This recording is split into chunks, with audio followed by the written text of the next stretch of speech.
Di sebuah desa terpencil, hiduplah seorang kakek tua bersama cucunya yang bernama Jaka. Walaupun cuma hidup berdua, mereka sangat bahagia, dan kakek tua itu sangat menyayangi Jaka. Sehari-hari, Jaka diberi tugas menggembala kerbau di padang rumput.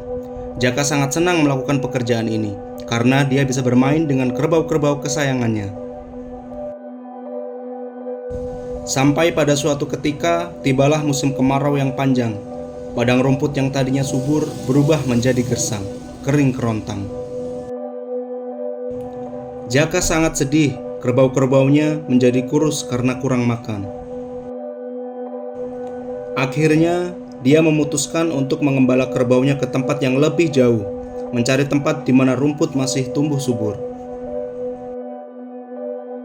Setelah menempuh perjalanan yang panjang dan melelahkan, akhirnya Jaka menemukan padang rumput yang subur dan hijau, letaknya di kaki bukit di dekat sungai. Dia senang sekali menemukan tempat yang sangat indah.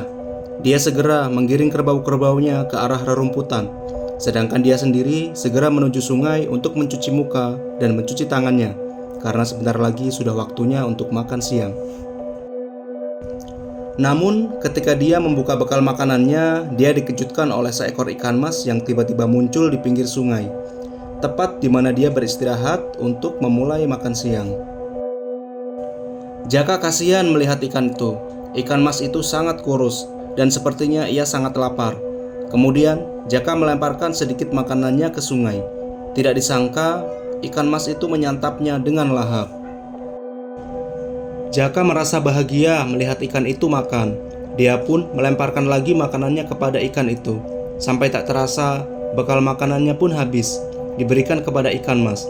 Tapi Jaka tetap senang karena bisa menolong ikan mas yang sedang kelaparan.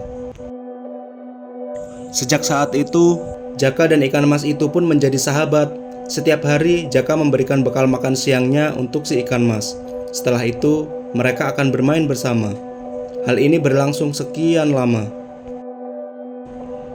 Dan selama itu pula, Jaka tidak pernah memakan bekal makanannya, karena selalu diberikan kepada sahabatnya, yaitu ikan mas. Ikan mas yang dulunya kecil kurus sekarang menjadi besar dan gemuk. Namun sebaliknya dengan si Jaka, semakin hari tubuhnya semakin kurus. Si kakek tua jadi khawatir dengan kondisi cucunya. Dia pun mulai curiga, ada apa? Kenapa si Jaka semakin hari semakin kurus, sedangkan bekal makanan yang dibawakannya selalu cukup. Lalu esoknya, ketika Jaka pergi menggembala, sang kakek memutuskan untuk membuntutinya dari jauh. Kakek ingin tahu apa yang sebenarnya terjadi. Setibanya di padang rumput, Jaka bergegas menuju sungai dengan berlari-lari kecil kegirangan. Sesampainya di tepi sungai, Jaka memanggil-manggil sahabatnya, yaitu ikan mas. Setelah ikan mas muncul, Jaka segera membuka bekal makan siangnya dan diberikan kepadanya. Sang kakek yang melihat hal itu sangat terkejut dan marah. Ternyata selama ini, bekal yang dia bawakan tidak dimakan oleh Jaka, melainkan dimakan oleh ikan. Keesokan harinya, kakek meminta Jaka untuk beristirahat saja di rumah. Tugas menggembala kerbau, sementara biar kakek saja yang mengerjakan. Sebagai anak yang baik, Jaka tidak berani menolak permintaan sang kakek. Walaupun dalam hatinya merasa gundah, dia takut terjadi apa-apa pada sahabatnya, yaitu ikan mas. Singkat cerita, setibanya kakek di padang rumput, dia segera memanggil ikan mas dengan menirukan suara Jaka. Tidak lama kemudian, ikan mas itu pun muncul. Tapi ikan mas terkejut karena ternyata yang memanggilnya bukanlah si Jaka sahabatnya. Sedangkan si kakek yang sudah amat geram dengan ikan mas itu, tanpa pikir panjang segera menangkapnya dan dibawa pulang. Sesampainya di rumah, kakek menggoreng ikan mas itu untuk dijadikan lauk, bekal makan siang si Jaka esok hari. Dan esok harinya, Jaka terlihat riang gembira karena dia sudah diperbolehkan untuk menggembala lagi.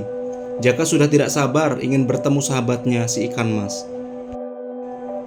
Sesampainya di padang rumput, dia berlari ke tepi sungai dan buru-buru membuka bekalnya. Alangkah terkejutnya si Jaka Ketika membuka bekal, lauknya adalah ikan mas goreng.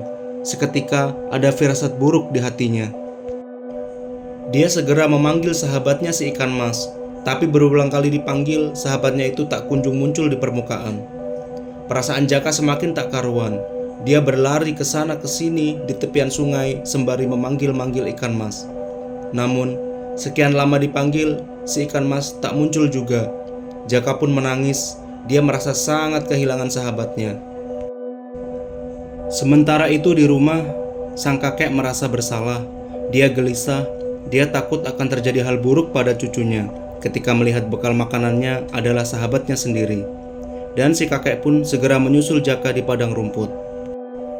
Ketika Jaka sedang menangis, tiba-tiba angin berhembus kencang dan air sungai berputar-putar membentuk sebuah pusaran yang cukup besar. Jaka terpaku menatap pusaran itu, dan ternyata si ikan mas sahabatnya muncul di tengah-tengah pusaran. Tanpa pikir panjang, Jaka segera melompat ke tengah-tengah pusaran bersama sahabatnya. Dia tidak ingin berpisah dengannya.